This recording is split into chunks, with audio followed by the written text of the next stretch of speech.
UK today. So bear with us at certain points tonight because we are affected as much as everyone else. So if there's very, very slight technical problems tonight, please excuse us. As I say, we are broadcasting live from what certainly my drive here tonight seems to be the epicenter of Stormbrand. But wherever you are, keep safe and sound, and be wary of that. So yeah, I mean, I thought that. I mean, just going back to overall thoughts of the game. I mean, first and foremost, as we said, performances right now they are secondary, but they should always be of secondary importance. Unless, of course, you come from a certain part of the set, you've got a certain tactics board that you use. But no, I'm going to bring my Connect 4. Aye, well, that's why we're a bit late tonight. We're all sitting playing Connect 4. But on a serious note, I thought that I mean I was quite surprised in the starting lineup again with Aarons and Magoma starting. I think that our defence has been somewhat questionable over the last couple of months, especially with the fact that we don't seem, we've got some injuries at the back right now as well. However, I think that throughout the game, I thought the defence, the defence coped reasonably well for the most part. But you said we were lucky at some points. What made you say that, Lewis? Yeah, well, I think there was 2 points where there should have been some very vital decisions going Kilmarnock's way. The first one for me was Diamandi's shot pull on, I believe it was Bruce Anderson. It was advancing forward into the box. The Kilmarnock player had it out in the right, about to put it into the box. And, of course, the boy Bruce Anderson was about to run into the box and possibly win the ball and maybe even score from it. Diamandi tugs in his shirt and possibly could have been a penalty as the pull continued into the box. So Kilmarnock, I think, probably should have had a penalty from that. And Jack Butland, I think, as well, got very, very lucky. At first, in person, I thought it's a great challenge. He's done well. He's came out of his box. And, I'm not faulting him for it, right? But he has got very lucky there. I think he has to come out there. But the fact that the Kilmarnock player got there first, the Killer player got there first, and then it looks as if Jack Butland just cleans him out. If it's fair to say, I think he possibly avoid that red card there. Yeah, I mean that's some fair points. I'll actually add one to that as well. Now they didn't score from it, but Bruce Anderson had a chance in the first half, and the linesman put the flag up, even though Bruce Anderson was clearly inside his own half before he made the run. And it was flat. Obviously, I mean, Connor Barron's done absolutely brilliant and amazing to track back and clear the ball off the line. Because if that goes to VAR, well, I mean, you can never tell. But if that goes to VAR, the chances are it should have stood. But just coupled with what you said about the previous decisions, given the fact that it was clearly 2 or 3 yards inside his own half, and now I know we're talking about the opposition here, but what do you think of the refereeing lately? I mean, can it get any worse? I think it's very tough for it to get worse, to be honest. And I'm not even saying this because we've had decisions go against us, but the decisions that are actually going our way as well. Teams are moaning about it. Fans, opposition fans are moaning about it, and rightly so. It's decisions that we would moan about. We would call scandalous, say it's cheating, or start chanting FASFA, all that, and all that. So I can't blame teams or fans for moaning about the decisions or not being happy with them because they've every right to be. But I think overall, Scottish refereeing is very, very inconsistent. And I also think in football, referees are very inconsistent. And I think another thing I'm going to mention is that in different competitions, seems to be different rules in football, which I think is daft, to be completely honest. I think it's very, very stupid having different rules for handballs and, say, European competitions or domestic competitions. It's the same game. Yeah, I mean, I was listening to a 606, which is a 5 Live phone in, Radio 5 Live phone in, the all night Sunday night, and that topic came up, and they were advocating. Sorry, if you see us glancing about sheepishly to the left or right, it's because there's some storm damage obviously happening outside in our roof and our ceilings, etc. But we'll crack on. So yeah, and the rules are, I mean, the rules, you're absolutely right, Lewis. The rules should be standardised across the board, but some of the rules are a little bit vague, and that leaves it open to interpretation. And different referees, different VAR officials, and different leagues and different setups seem to be interpreting the rules differently, which is, comic. It'd be laughable if it wasn't so serious, because at the end of the day, these decisions cost managers their job. At the end of the day, I mean, I firmly believe that Clement was probably still being a job right now if it wasn't those decisions in the cup finals that went against us. So those are the margins. It's very, very fine lines. But when the referees and the VAR officials and the linesmen are not clear on the rules, then it is going to lead to mistakes. So it's a good point you've made there. Just getting back then, so we have, and I say we, myself, been quite vocal on this, criticising our strikers, obviously every week. So it's only fair that we give them praise when it's deserved, because that's life. So I think we both said, we've all said, myself, you, Simon, everyone, Jay, on the show, that our strikers need to have some consistency.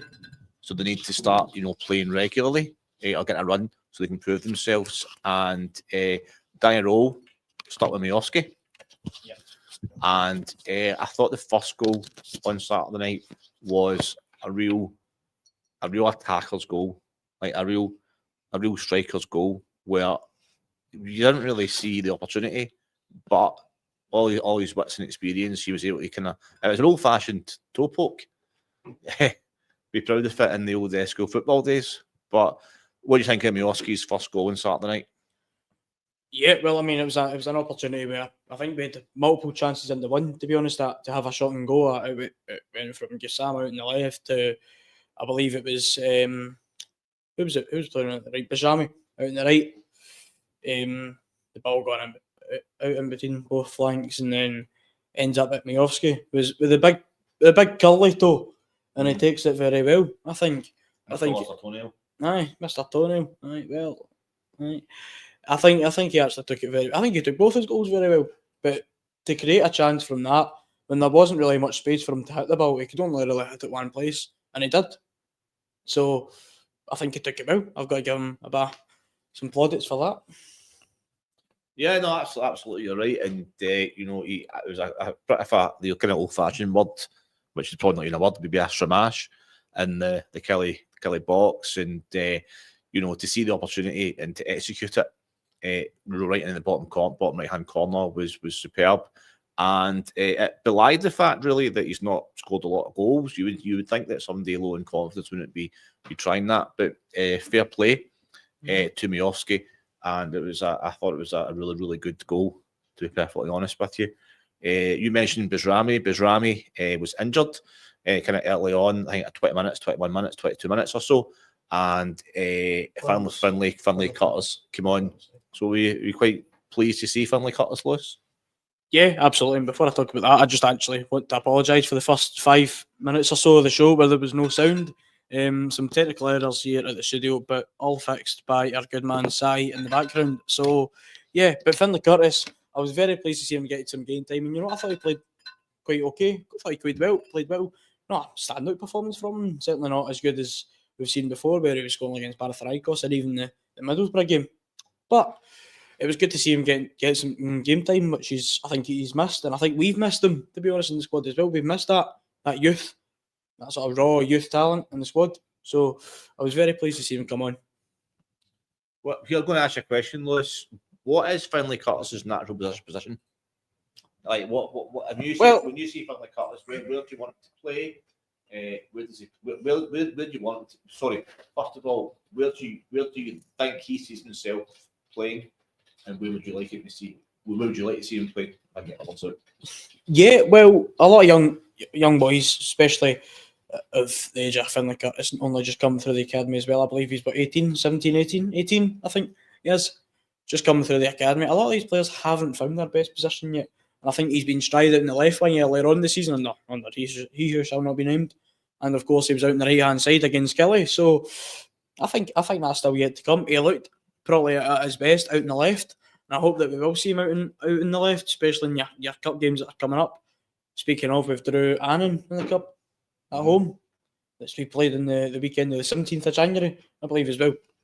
I hope to see him in sort of games like that, tried out in the left, because I think that's a great chance for him to explore his best position, his natural position. I think in his youth days he was more, he played out in the left, but he was more a 10 and through the middle sort of player.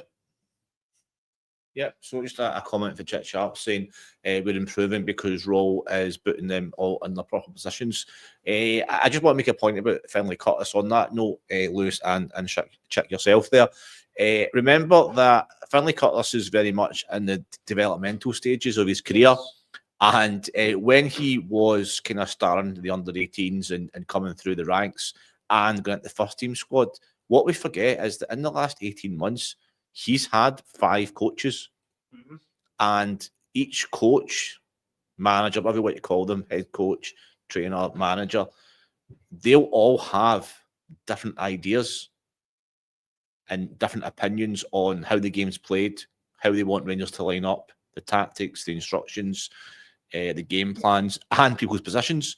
So maybe that could be the reason why Finlay Curtis hasn't been featuring so far under Danny Rowe, because he's having to adapt to all these new. He's just a young guy, you know what I mean? Like, so he's just his ages with you, Lewis. Do you know what I mean? So, so it must be difficult for Finlay Curtis because he's trying to break into the first team.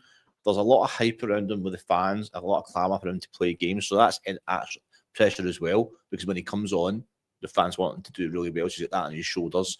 Plus the fact that he's had to adapt 5 times. Well, maybe 18 months ago we come on, but in recent times, in the last 12 months, where he is making a breakthrough. We did play under Philip Clement actually, so yeah, we can count him in as well. He's having to play with different coaches and different managers and different systems. Yeah. So it is a lot to put a young player. Yeah, but what do you think? Do you think when he came on, he was trying a little bit too hard to impress, or what did you make of his performance when he did come on? Yeah, well, as I said previously, I don't think it was a standout performance. Whether he was trying to impress or not, I don't think a player should go out there to try and impress the manager. I think a player should go out and play their best football for them, for the club, for the fans. So I certainly hope that's not what he was trying to do. But you know what? I don't think he had a poor performance at all. I thought he played quite well. Looked quite natural out there on the right, so that possibly could be his favoured position. Certainly seems to be out in the wings anyways, where he seems to favour playing. So yeah, I thought he played well. As I said, not a standout performer, but yeah, I thought he played quite well. Okay, good. I mean, certainly at the start of the season, he's come on and rescued us a couple of times in games. I know he's got a couple of great goals. Probably kept the other manager on a job for a couple of extra weeks with coming on and rescuing the game a couple of times. But do you think the hype around Curtis is justified? Obviously, the clamour for him to play. And should he start the next few weeks? Or do you think, young guy, let him come through slowly? Well, I certainly believe that there's hype around him for a reason, because he's a good talent. He's an up-and-coming talent. He's a very good prospect. And seems to have possibly a great future at Rangers. But I don't think we should be putting too much in the boy, too much pressure on him, because at the end of the day, he is still a young boy. His age is with me. He'd be lucky if he's a few months older than me. So just let the boy play football, I think. But to see him start in the next few weeks, we've got some crucial games coming up. Well, we've got Hibs at home on a Monday night. Then we've got Hearts. We've got Hearts away on the Saturday, and then I believe we've got, is it Motherwell? We've got in between. Yeah, in between Christmas and New Year. Well, I believe the next few games are, as you said, well, it's obviously Thursday night, but we've got Hibs. We've got Hibs. We've got Hearts. We've got Motherwell. I believe we've got St Mirren.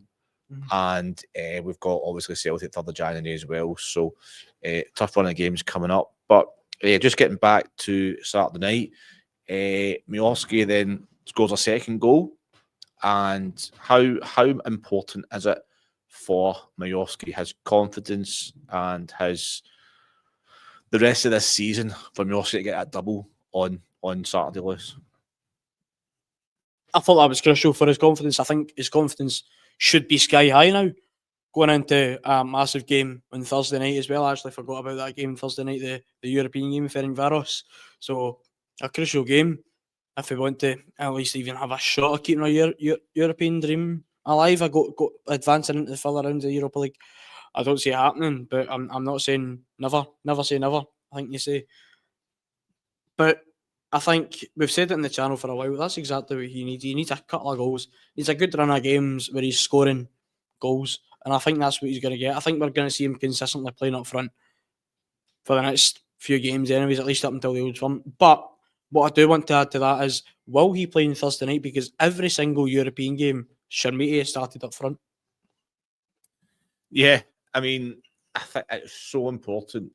I mean, personally speaking, I don't think we've got anything to lose on Thursday night, so it goes with 2 up top. I'd be quite happy with that, to be perfectly honest. However, I think it's really, really important for someone like Miovski to get that running the team. And I'd be very disappointed if he's dropped on Thursday night.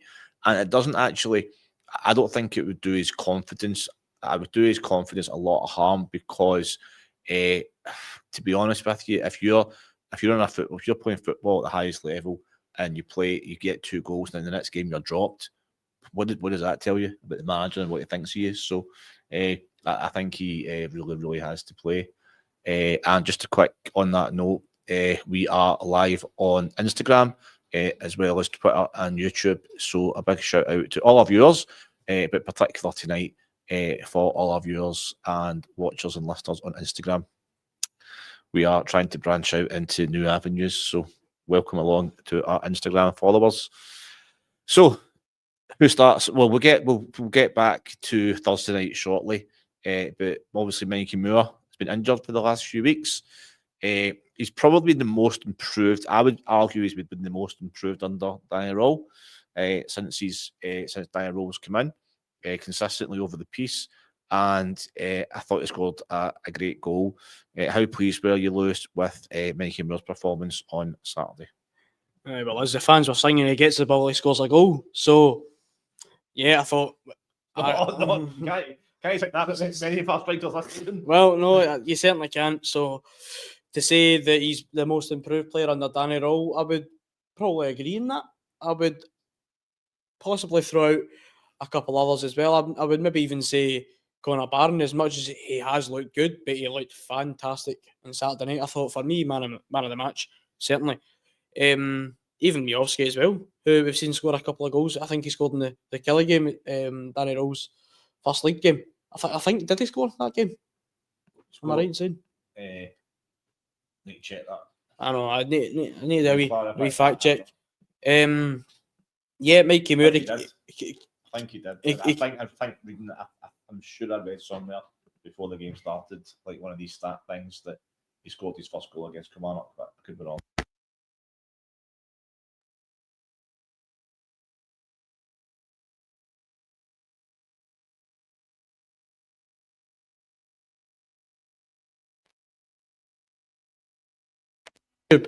The second goal for me should have stood.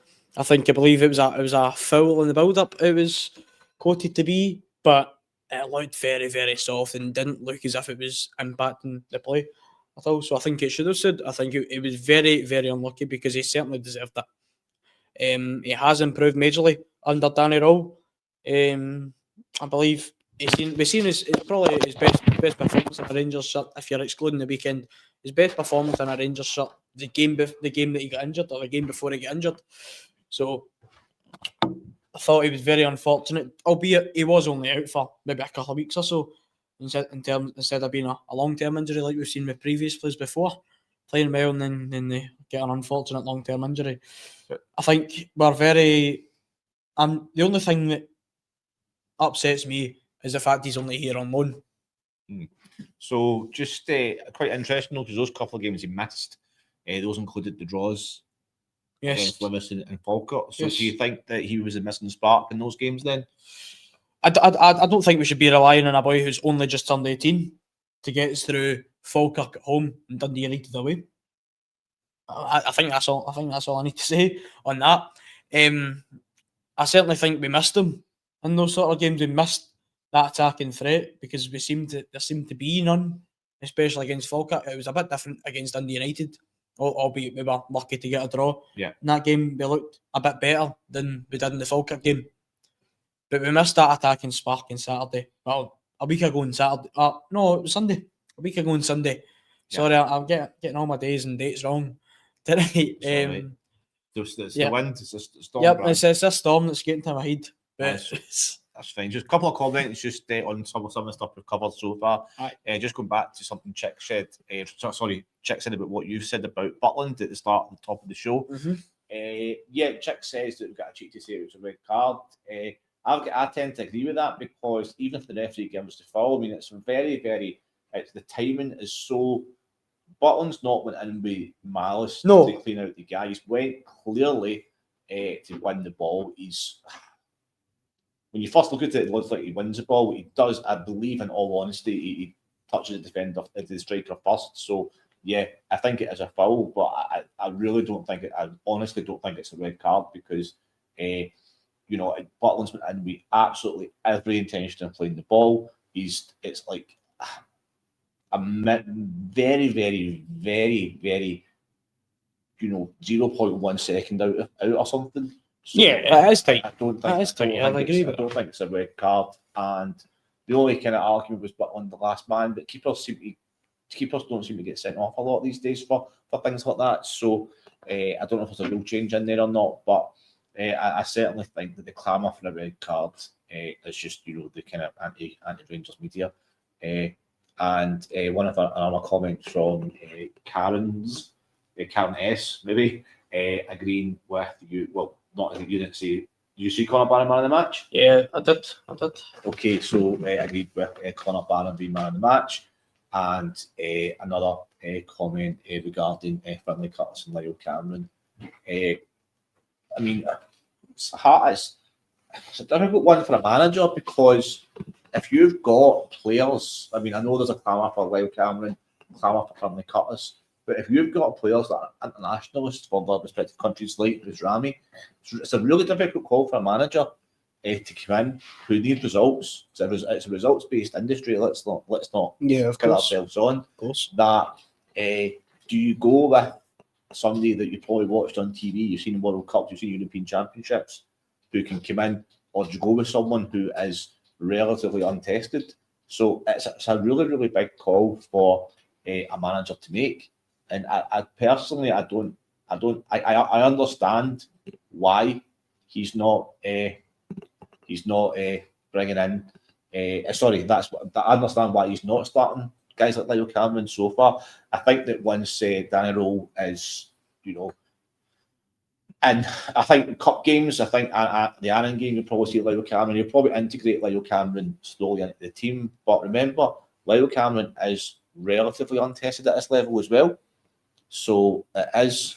He's only played this season. He's only played a handful of games, and he's relatively untested at this high level Rangers is. So people disagree. That's fine, but I don't really. I understand why the manager's hesitant to play Curtis and Cameron half the time.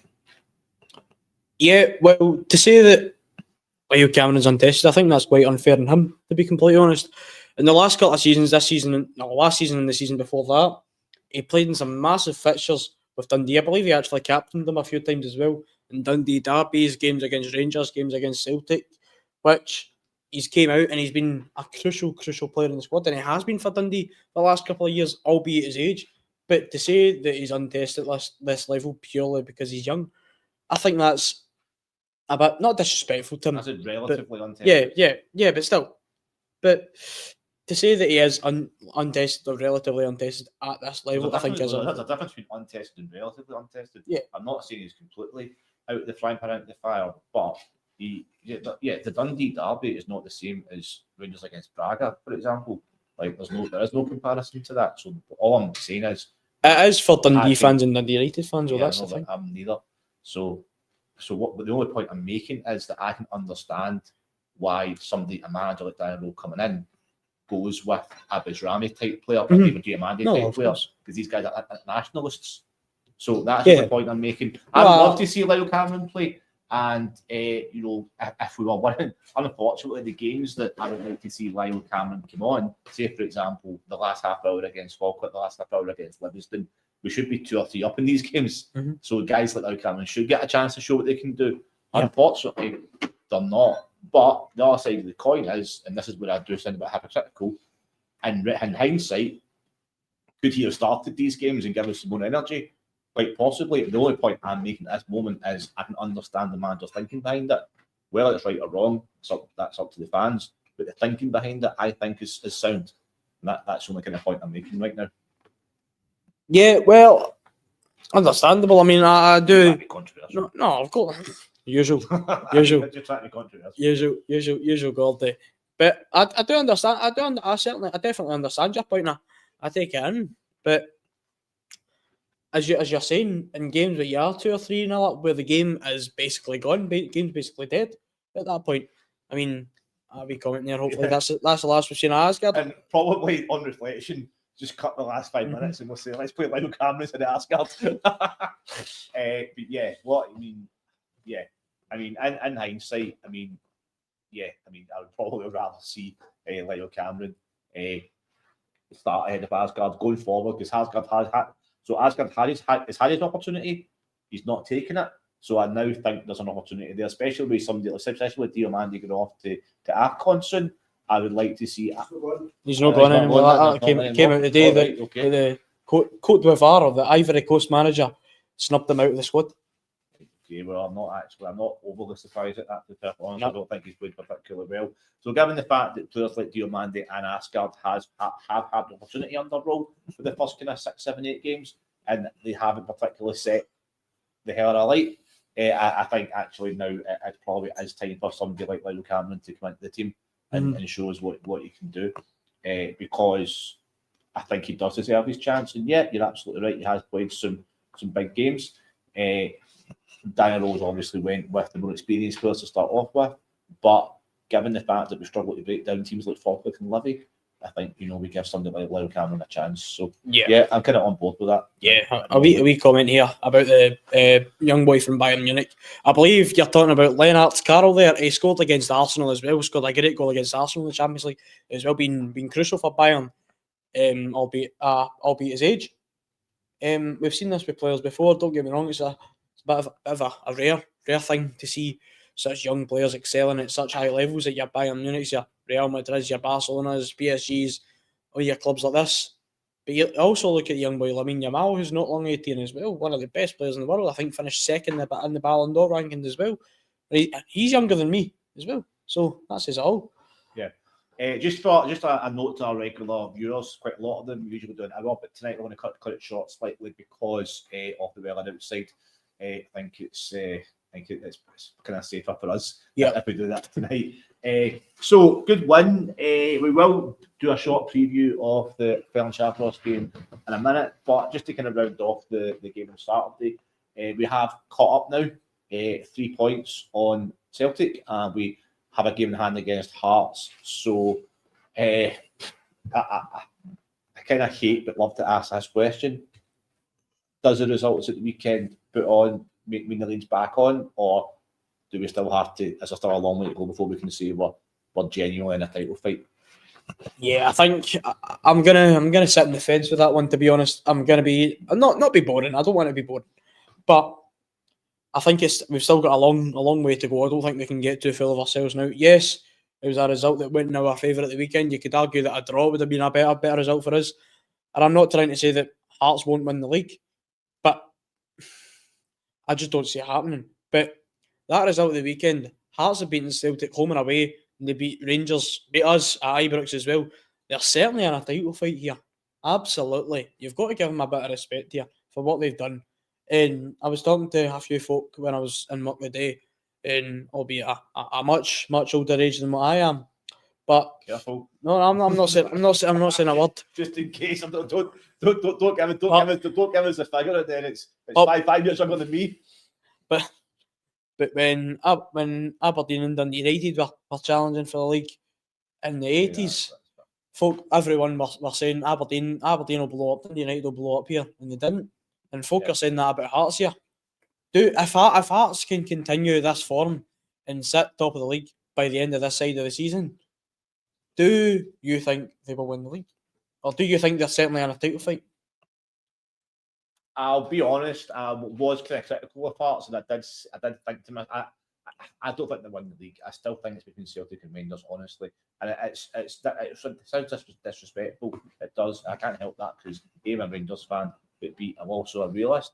I just don't think they've got the squad to.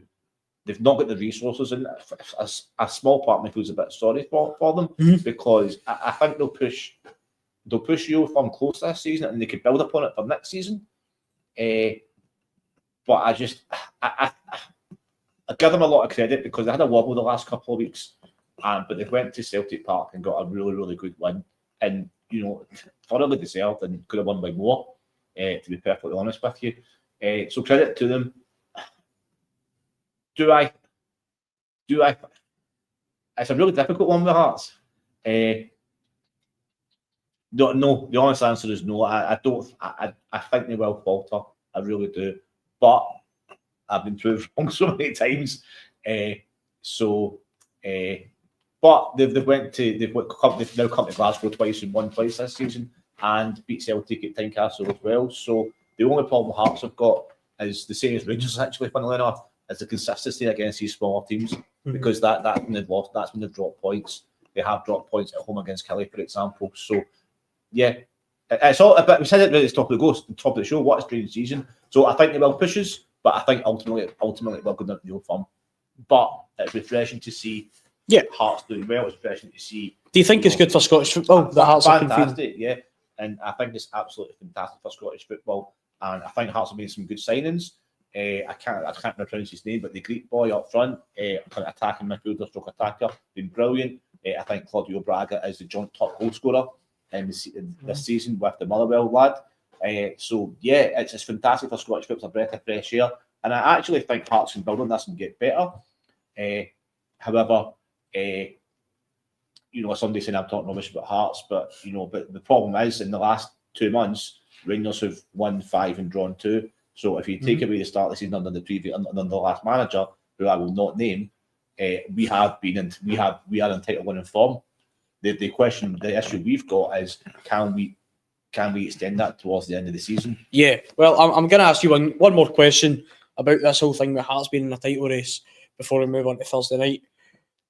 Do Rangers and Celtic performing so poorly this season, does that make Hearts look good, or have Hearts done some very, very good business and been exceptional? Well, I think irrespective of how poorly Rangers or Celtic do, Hearts have got to go and get the points. Yes. So they've done it. So don't take anything away from. No. Sorry, just to the person who's criticising my viewpoint there. I'm not taking anything away from Hearts. I think they've been fantastic, and you're right. So they've got the most points on the board. So they are the most consistent team over the course of the season. However, in the last 6 or 7 weeks, since Nia Rose came in, our league record has played 7, won 5 and drawn 2, which is substantially better than Hearts and Celtics now. But over the course of the season, Hearts got the most points. And listen, we're now chasing Hearts, and I never thought I'd deal myself to say it. But I tell you what, if we go to Tynecastle in a week and a half's time, I think it's a week on Sunday, the 21st, we go to Tynecastle. And if we drop points there, and if Hearts beat us there, then I think at that point it's Hearts titles to lose. Yeah, I certainly. So I'll go that point, and I'll say, yeah, if Hearts beat us a week on Sunday, then I would say that it's Hearts titles to lose. But up to that point, I still think we're in a title fight. Yeah, well, I certainly think if Rangers can win the league, not win the league, but if Rangers can win at Tynecastle, I think the league's back on. I think that's when we start to get a bit more excited because Hearts are the best team in the league this season by far. They've been the best team in the league. If Rangers can get a positive result at Tynecastle and can come away from there with 3 points, because still as much as Hearts have been good, a point is not good enough at Tynecastle, especially for Rangers. But if we can come there with 3 points, I think the title fight is back on. But I think we will just go on to Thursday night. We'll talk a wee bit about Thursday night. We'll talk a wee bit about who we think will start, what we think the finishing result will be. We'll talk about our tactics as well for this is we borrowed this from this. I think this is the Gers TV version of the tactics board. Yep. So I was thought it might be a little bit connect for it, but is it battleships, Lewis? I don't know. Is it battleships? I've seen a few wee So we photos. have managed on to. Facebook. We've been given this by Wilfred Nonce donated this to the Gers TV after Hearts' great result on Sunday. Yeah. So 5-3-2 and 4-4-2. So very interesting. Is there even 11 players in the park there? Yes. Is there? Right. Okay. Good. The only problem he's got is the opposition. Oh well, you can tell with the referees and linesmen in it. The opposition goals is a lot bigger. Their goals, so that's not fair. So that's actually hilarious. I honestly, I mean, I was listening to Super Scope Up last night, and hand on heart, I don't want to talk about Celtic, right? But I heard somebody phone in and say, "Sack this guy now." I swear to God, it was hilarious. However, let's talk about Thursday. We've got. I personally, I don't want to be controversial again and have the comments coming in, but are we playing for anything more than pride on Thursday night? Yes and no. It's extremely tough. I think we all said if we don't win the game against Braga, our European hopes are out the window. And I would agree with that, mostly. But I don't know, because we've not won a single game in Europe this year. We've lost, I believe, 4 and drew 1. That's awful, especially in the Europa League. Imagine how we would have done if we ended up beating Bruges somehow and qualifying for the Champions League. Yeah. I mean, I think the fixtures that we've got left is 3, isn't it? I think it's fair. 3 left. With the Gers and Porto. Now, for the best one in the world, I can't see us going away to Porto and getting a win. A point at the most. So, can we win the next? Can we beat Ferencvaros? Yes, will we? I don't know. But 6 points, I think the most we can get in the next 3 games. Now, it sounds crazy saying this because we've only got 1 point so far, but the very most we can get is 7 points, I think, over the last 3 games. Is that enough for qualification?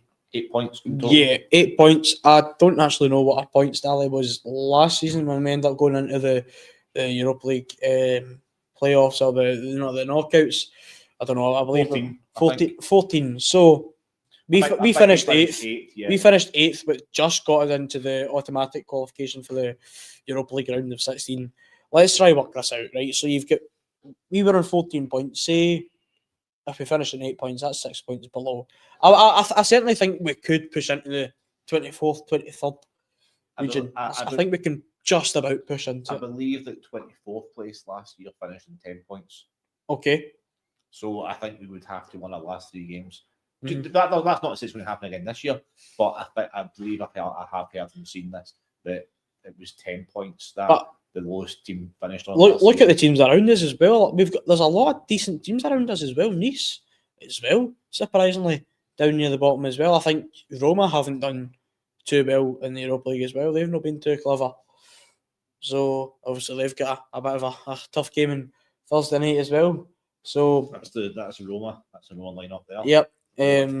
Roma tactics. For any Celtic fans watching, that is how Roma will line up. Quite a few actually watches and supporters, so thank you. Yeah, thank you very much. But we have to all our supporters. We have got the Roma and Celtic tactics both there. So there's prize money as well. Yeah, of course. Yep. It's really, really important. The fact that we've spent so much money this season on changing managers, probably wasting money on players. We won't mention any names. Sorry. So I think that over the next 3 games there is in prize money if we were to. I know it's hard to say this, but maybe 1.5 million available for 3 wins. Mm-hmm. 250 grand a point, I believe it is, roughly something like that. So there is more to play for than pride. There's a lot of prize money on offer, and I think given the fact that we've spent so much money this season already and come up the January transfer window, it's super important that we start getting these points. Mm-hmm. Who do you play? Who do you play on Thursday night, Lewis? What's the kind of? We'll go for lineups and we'll finish with a prediction. But right, okay. So I would like to see us playing a 2 at the front. So I'm going to go for a 4-4-2. Right, I'm going to go. What was it? Jack Butland in goal. I would like to see James Tavernier back in at right back. I'd like to see him back starting. I think your centre halves can only really be Jagan Fernandez, unless we see Nsiala possibly getting a bit of game time. If possibly, I doubt it. or even Dujan Sterling being integrated back into the squad in a game that we really should win. And I don't want to jinx it, but it's a game that I think we will win and we should win. Like Ferencvaros, not exactly the most prestigious team in Europe. I'm not taking anything away from them. I think they've been strong. I think they've been more up and coming in the last few years. I think they've had some good results in Europe, good results that have gone their way. So I don't want to give any sort of disrespect to them. But a game that we should be winning, I think a centre-half pairing will end up being Jigan Fernandez. At left-back, I think Magoma. I think on the left-hand side, in the wings, or left midfield, whatever you want to say, probably Mike Moore, then out on the right, either Bijrami or even Finlay Curtis getting a bit of game time. I don't know what the Bijrami injury is like. I don't know if it's long-term or not. I think we'll probably see him at least benched for Thursday night's game, just as a precautionary. So probably see Finlay Curtis maybe out on the right. Obviously, Antman's out injured. In the middle will probably be Barron and Raskin. Then up top, I would like to see at least Miovski, and it probably will be Chermiti partnering alongside him. So, one of our comments here from Former Celtic player Robbie Keane is the manager of Ferencvaros. Yes, you're right. You're right. I'll just say Kelso, yeah, but there you go.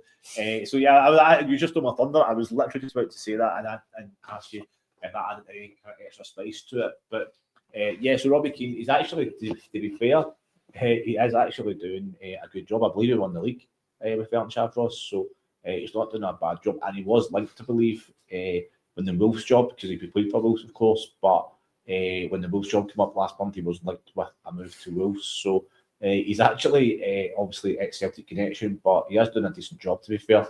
And I think it'll be a very tough game. I don't see, if he plays Chermiti up front, then for me, that says there's something in Chermiti's contract about that. It's just, I cannot believe for 1 minute that Daniel Rowe would drop Miovski, who's just scored 2 goals on Saturday, to play Chermiti. However, stranger things have happened in football. I think defence will stay. I think Tavernier will come back in on Thursday. I think you said I can't see NCR coming in for Fernandez or Giga for a big game like that. I think Raskin and Barron will start in midfield. But I don't know. Like, Bijrami is not in the European squad. I think somebody's pointed that out to us. So was it not Bijrami that got put in the European squad in replacement of Derek Cornelius? Obviously, Derek Cornelius is out injured as well till probably until the end of our European campaign. I think it's safe to say that. I think it was actually Bijrami that was put in the squad in place of him. Yeah, so maybe we'll see Leo Cameron, and because I think we've got nothing to lose in this game. Final thoughts, Lewis. Going to ask you before we wrap up tonight's show. Going to ask you for your prediction on Thursday night. What's the final score? A boring 1-0, I think. I can see he's getting another clean sheet. Well, I'm going to say this again for the second time in a row. I'm going to say 3-0 Rangers and Miovski double. Also, Blackpool is a wild pub some night out. I don't know who that is commenting. I've had a few Hearts fans drinking in the Blackpool. One of them actually being an old teacher of mine, which is always good to see coming into the pub. It's always good to see him coming in. So yeah, I don't know if that might be you, Mr. Moan, commenting or not. If it is, then shout out to you, my friend. Good. So thanks very much, everyone, for watching tonight. Apologies for the technical error at the start of the show, but down at the weather, I'm afraid. Wherever you are in the UK right now, stay safe with the weather outside. Enjoy the game on Thursday, and always remember, we are the people.